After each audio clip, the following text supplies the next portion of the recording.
Hello students, welcome back to our channel SONALI'S science tutorial.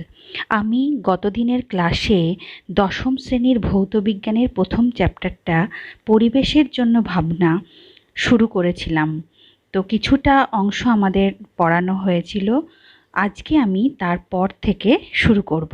তো চলো আজকের আলোচনাটা শুরু করা যাক। আজকে আমরা পড়ব মেসোস্ফিয়ারের বৈশিষ্ট্য। আগের দিন আমরা ট্রপোস্ফিয়ার এবং স্ট্র্যাটোস্ফিয়ারের ডিটেলসে বৈশিষ্ট্যগুলো পড়েছিলাম।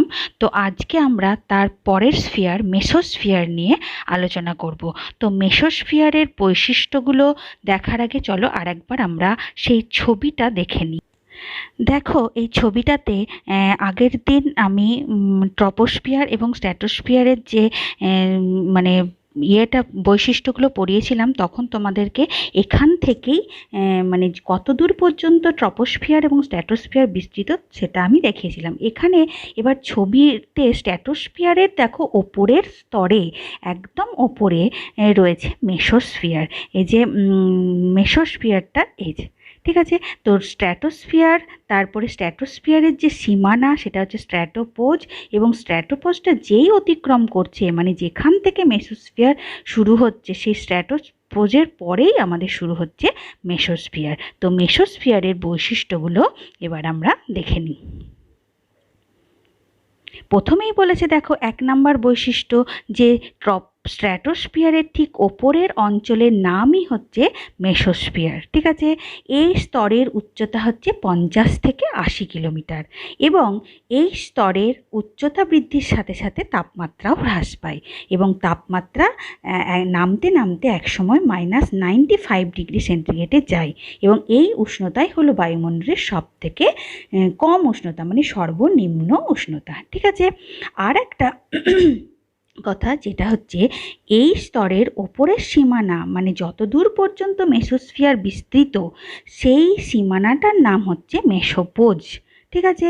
তাহলে আরেকবার ছবিটা চলো দেখে নিই যে এই মেসোস্ফিয়ার যতটা সীমানা পর্যন্ত বিস্তৃত, মানে যেখানে মেসোস্ফিয়ার শুরু হচ্ছে এবং মেসোস্ফিয়ার শেষ হচ্ছে এবং থার্মোস্ফিয়ার শুরু হচ্ছে, সেই সীমানাটাকে বলছে মেসোপোজ, ঠিক আছে।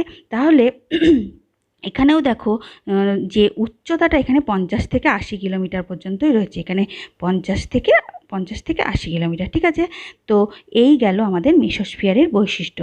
আর একটা কথা যে মেসোস্ফিয়ার যেহেতু এই স্তরটা নিয়ে এখন মানে খুব একটা গবেষণা হচ্ছে না, বা একে বলতে গেলে একটু উপেক্ষা করা হচ্ছে, তার জন্য এই স্তরের মানে নাম দেওয়া হয়েছে উপেক্ষিত মণ্ডল বা ইগনোরোস্ফিয়ার। তো মেসোস্ফিয়ারের বৈশিষ্ট্য এই কটা কিন্তু তোমাদেরকে মাস্ট মনে রাখতেই হবে, ঠিক আছে। তো এই গেল আমাদের মেসোস্ফিয়ার সম্বন্ধে আলোচনা। এরপরে আমাদের রয়েছে থার্মোস্ফিয়ার। এখন ছবিতে যদি ভালো করে দেখতে চাই যে মেসোস্ফিয়ারের পরেই আমাদের শুরু হচ্ছে কি থার্মোস্ফিয়ার, তাই তো। তাহলে মেসোস্ফিয়ারের পরেই আমাদেরকে পড়তে হবে থার্মোস্ফিয়ারের বৈশিষ্ট্য।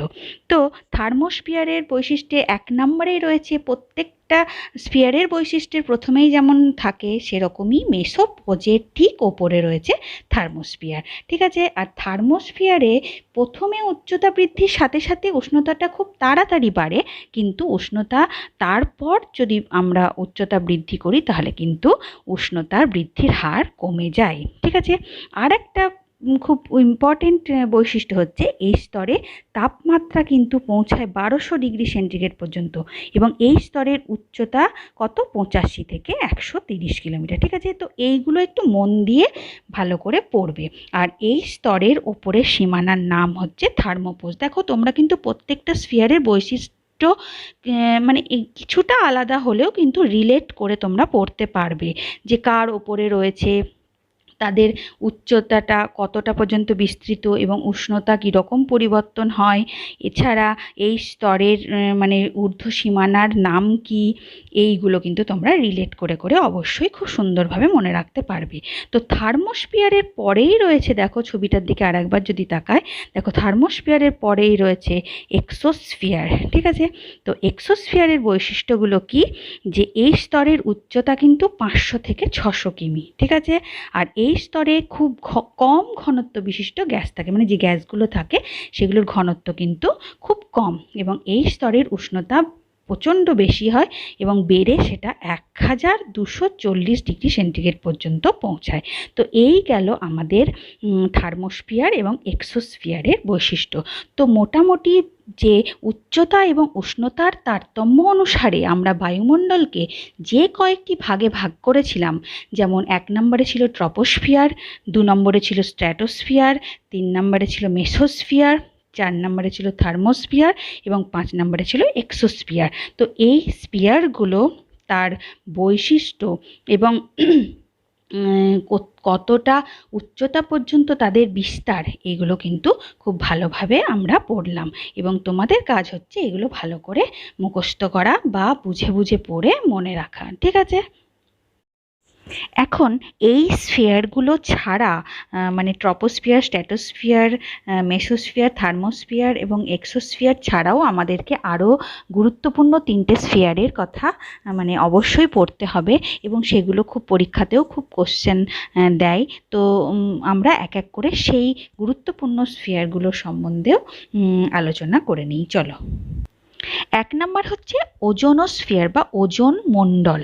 ওজোন মণ্ডলটা কোথায় বিস্তার লাভ করছে, সেটা হচ্ছে স্ট্র্যাটোস্ফিয়ারের নিচের দিকে ভূপৃষ্ঠ থেকে প্রায় 30 কিলোমিটার উচ্চতা পর্যন্ত এই ওজোন গ্যাস মানে ওজোন মণ্ডলটা বিস্তার লাভ করছে, এবং এই স্তরটিকেই বলছে ওজোন মণ্ডল বা ওজোনোস্ফিয়ার। ঠিক আছে, ওজোনোস্ফিয়ার বা ওজোন মণ্ডল এই যে স্তরটা, এই স্তরে কিন্তু সূর্যের তাপ এবং অতিবেগুনি রশ্মিটাকে শোষণ করে নেয়, এবং সেটা ছাতার মতো পৃথিবীকে রক্ষা করে সেই অতিবেগুনি মানে ক্ষতিকর অতিবেগুনি রশ্মির হাত থেকে। আমরা ওজোন মণ্ডল বা ওজোন স্তর বা ওজোন গ্যাস নিয়ে আরও ডিটেলসে আলোচনা করব।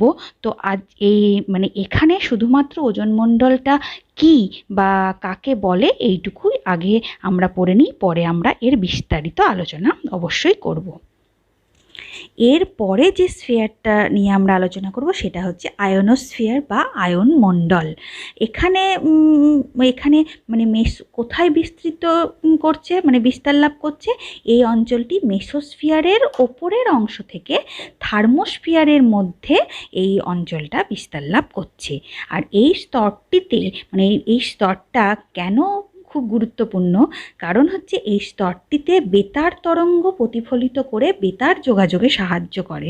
ঠিক আছে, তার জন্য কিন্তু এই আয়ন মণ্ডল কিন্তু খুব খুব গুরুত্বপূর্ণ, এবং এই স্তরে মেরু জ্যোতি দেখা যায়। এবং এই স্তরে আর একটা বৈশিষ্ট্য আছে, হাইড্রোজেন এবং হিলিয়াম এই গ্যাসগুলো আয়নিত অবস্থায় থাকে। তো এই আয়নোস্ফিয়ার কি এবং আয়নোস্ফিয়ারের বৈশিষ্ট্য বলতে গেলে দেখো মানে এই স্তরটি বেতার তরঙ্গ প্রতিফলিত করে বলে বেতার যোগাযোগে সাহায্য করে। এই স্তরে মেরুজ্যোতি দেখা যায়, এই স্তরে হাইড্রোজেন, হিলিয়াম প্রভৃতি গ্যাস আয়নিত অবস্থায় থাকে। তো এই বৈশিষ্ট্যগুলো তোমাদেরকে মানে আলাদা করেও তুমি লিখে রাখতে পারো যে আয়নোস্ফিয়ারের কি কি বৈশিষ্ট্য আমরা পরিলক্ষিত করি। ঠিক আছে, আর এটা কত দূর থেকে কত দূর পর্যন্ত বিস্তৃত, এটা মেসোস্ফিয়ারের ওপরের অংশ থেকে থার্মোস্ফিয়ার পর্যন্ত এই অঞ্চলটি বিস্তৃত। ঠিক আছে, আর একটা গুরুত্বপূর্ণ স্তর যেটা রয়েছে সেটা হচ্ছে ম্যাগনেটোস্ফিয়ার। ঠিক আছে, ম্যাগনেটোস্ফিয়ার মানে সেখানে ওই একটা চৌম্বক মণ্ডল মানে চৌম্বক স্তর ওখানে বিস্তার লাভ করে, মানে আয়নোস্ফিয়ারের বাইরের দিকেরটা। আর এই স্তরে প্রোটন এবং ইলেকট্রন ওখানে কিন্তু মানে পাওয়া যায়। তাই ম্যাগনেটোস্ফিয়ারের বৈশিষ্ট্য যদি বলে তাহলে বলবে যে আয়নোস্ফিয়ার কোথায় বিস্তার লাভ করেছে, যে ম্যাগনেটোস্ফিয়ার কোথায় বিস্তার লাভ করেছে, আয়নোস্ফিয়ারের বহির্ভাগে। এবং এই স্তরে কি লক্ষ্য করা যায়, যে প্রোটিন এবং ইলেকট্রনটা এখানে লক্ষ্য করা যায়। তো মানে 5টা স্ফিয়ার ছাড়াও আরও যে 3টে ইম্পর্টেন্ট স্ফিয়ারের কথা আমরা পড়লাম সেগুলোও কিন্তু সমানভাবে গুরুত্বপূর্ণ। তবে ওজোনমণ্ডল বা ওজোনোস্ফিয়ারটা আমরা আরও ডিটেলসে আলোচনা করব। তো চলো এরপরে আমরা নেক্সট টপিকে যাই। এরপরে আমরা যে টপিকটা পড়ব সেটা হচ্ছে বায়ুমণ্ডলের বিভিন্ন স্তরের উচ্চতা ভেদে মানে উষ্ণতার এবং চাপের কী তারতম্য ঘটে। ঠিক আছে, তো প্রথমে আমরা দেখে নিই যে উচ্চতা ভেদে উষ্ণতার কি তাপমাত্রা মানে উষ্ণতার কি তারতম্য ঘটে। তো এখানে ছবিটার দিকে তাকাও, দেখো ট্রপোস্ফিয়ারে উচ্চতা এখানে আমরা ধরেছি যে 10 থেকে 16 কিলোমিটার। ঠিক আছে, মানে ভূপৃষ্ঠের ওপরে একদম মানে সেটা 10 থেকে 16 কিলোমিটারের মধ্যে ওখানকার ওই অঞ্চলের উষ্ণতার মান হয় কত, দেখো এখানটায় দেখতে পাচ্ছ -55 ডিগ্রি সেন্টিগ্রেড। ঠিক আছে, তাহলে 10 থেকে 16 কিমি উচ্চতার মধ্যে এই অঞ্চলের উষ্ণতার মান হচ্ছে -55 ডিগ্রি সেন্টিগ্রেড। এরপরে রয়েছে স্ট্র্যাটোস্ফিয়ার। তো স্ট্র্যাটোস্ফিয়ারের উচ্চতা দেখো এখানে রয়েছে 50 কিলোমিটার পর্যন্ত বিস্তৃত এবং এর উষ্ণতা সেখানে কিন্তু 10 ডিগ্রি সেন্টিগ্রেড পর্যন্ত যায়। তো স্ট্র্যাটোস্ফিয়ারের মানে উচ্চতার সঙ্গে উষ্ণতার যে তারতম্য ঘটে সেটা হচ্ছে কত, যে 50 কিলোমিটার পর্যন্ত বিস্তৃত এবং ওর তাপমাত্রার পার্থক্য ঘটে 0 ডিগ্রি, মানে ওখানে ওর তাপমাত্রা 0 ডিগ্রি। এরপরে রয়েছে মেসোস্ফিয়ার। তো মেসোস্ফিয়ারের আমরা কতদূর উচ্চতা পর্যন্ত এর বিস্তার দেখতে পাই, প্রধানত 50 থেকে 80 কিলোমিটার। ঠিক আছে, মানে এখান থেকে এইটুকু 50 থেকে 80 কিলোমিটার। 50 থেকে 80 কিলোমিটারের যে উচ্চতায় কত ডিগ্রি সেন্টিগ্রেড আমরা পরিলক্ষিত করি, সেখানে আমরা পরিলক্ষিত করি -95 ডিগ্রি সেন্টিগ্রেড। ঠিক আছে, এগুলো কিন্তু একটু মনে রাখতে হবে। এরপরে রয়েছে থার্মোস্ফিয়ার। তো থার্মোস্ফিয়ারের উচ্চতা এখানে 450 কিলোমিটার পর্যন্ত আমরা এর উচ্চতাটা পরিলক্ষিত করি এবং এখানকার উষ্ণতা হয় 1200 ডিগ্রি সেন্টিগ্রেড। ঠিক আছে, আর তারপরে যদি আমরা দেখতে চাই তাহলে কিন্তু আরও সেটা এক্সোস্ফিয়ার বা এক্সোস্ফিয়ারের উচ্চতা, সেখানে উচ্চতাটা আমরা 500 থেকে 600 কিলোমিটার পর্যন্ত ধরি এবং সেই স্তরে উষ্ণতা 1240 ডিগ্রি সেন্টিগ্রেড পর্যন্ত মানে সেখানে তাপমাত্রা কিন্তু যায়। তো এই হচ্ছে উচ্চতার ভেদে উষ্ণতার তারতম্য। ঠিক আছে, তো এইগুলো যতটা পারবে মনে রাখবে, বিশেষ করে ট্রপোস্ফিয়ার, স্ট্র্যাটোস্ফিয়ার, মেসোস্ফিয়ারটা অন্তত মনে রেখো, আর অন্যগুলো মনে রাখতে না পারলেও আর মনে রাখতে পারলে তো অবশ্যই ভালো। তো এরপরে আমরা যেটা দেখব সেটা হচ্ছে উষ্ণতার পার্থক্য তো আমরা দেখলাম, এরপরে দেখব চাপের তারতম্য, মানে উচ্চতা ভেদে আমরা চাপের কি পার্থক্য দেখি বা চাপের কি তারতম্য দেখি, সেটাই আমরা এবার দেখব। এখানে দেখো বায়ুমণ্ডলের বিভিন্ন উচ্চতায় চাপের মান, এগুলো একটু মনে রাখা ছাড়া কিছু উপায় নেই। মানে কত কিলোমিটার উচ্চতায় কীরকমভাবে বায়ুমণ্ডলীয় চাপটা পরিবর্তিত হচ্ছে সেটাই এই ছবির মধ্যে দেখানো হয়েছে। তো দেখো প্রথমেই একদম যেখানে উচ্চতা একদম 0 মানে ভূপৃষ্ঠের কাছাকাছি, সেখানে কিন্তু এর বায়ুমণ্ডলীয় চাপ হচ্ছে 1.013 বায়ুমণ্ডলীয় চাপ। এখানে 1 বায়ুমণ্ডলীয় চাপ মানে হচ্ছে 76 সেমি পারদস্তম্ভের চাপের সঙ্গে সমান। ঠিক আছে, তারপরে যেই 20 কিলোমিটার যাচ্ছে সেখানে হয়ে যাচ্ছে 10⁻⁻1 বায়ুমণ্ডলীয় চাপ। ঠিক আছে, তারপরে 40-এর কাছে হয়ে যাচ্ছে 10⁻2 থেকে -3 বায়ুমণ্ডলীয় চাপ। আবার যেই 60 হয়ে যাচ্ছে সেই 10⁻4 বায়ুমণ্ডলীয় চাপ হচ্ছে। তো 80 হলে 10⁻5 হচ্ছে, 100 হলে 10⁻6 হলে হচ্ছে। তো এইভাবে বাড়তে বাড়তে আমাদের মানে উচ্চতা বৃদ্ধির সাথে সাথে কিন্তু বায়ুমণ্ডলীয় চাপটাও কিন্তু বাড়ছে। আর একটা জিনিস যেটা বললাম যে 1 অ্যাটমসফিয়ার মানে 1 অ্যাটমসফিয়ার প্রেশার সমান কত, যে 76 সেমি পারদস্তম্ভের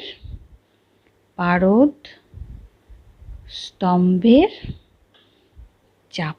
ঠিক আছে। তো এই জিনিসটা কিন্তু আমাদেরকে মনে রাখতে হবে, মানে এই 1 বায়ুমণ্ডলীয় চাপ বা 1 অ্যাটমসফেরিক প্রেশার এটা কত মান 76 সেমি পারস্তম্ভের চাপের সঙ্গে সমান। ঠিক আছে, তো এই চারটা একবার দেখে নেবে আর আগের চারটাও একবার দেখে নেবে, তাহলেই হয়ে যাবে। তো এরপরে আমরা যে টপিক শুরু করব সেটা হচ্ছে পরিচলন স্রোত বা ঝড়, মানে ঝড়টা কি করে সৃষ্টি হচ্ছে, পরিচলন স্রোতটা কি করে সৃষ্টি হচ্ছে।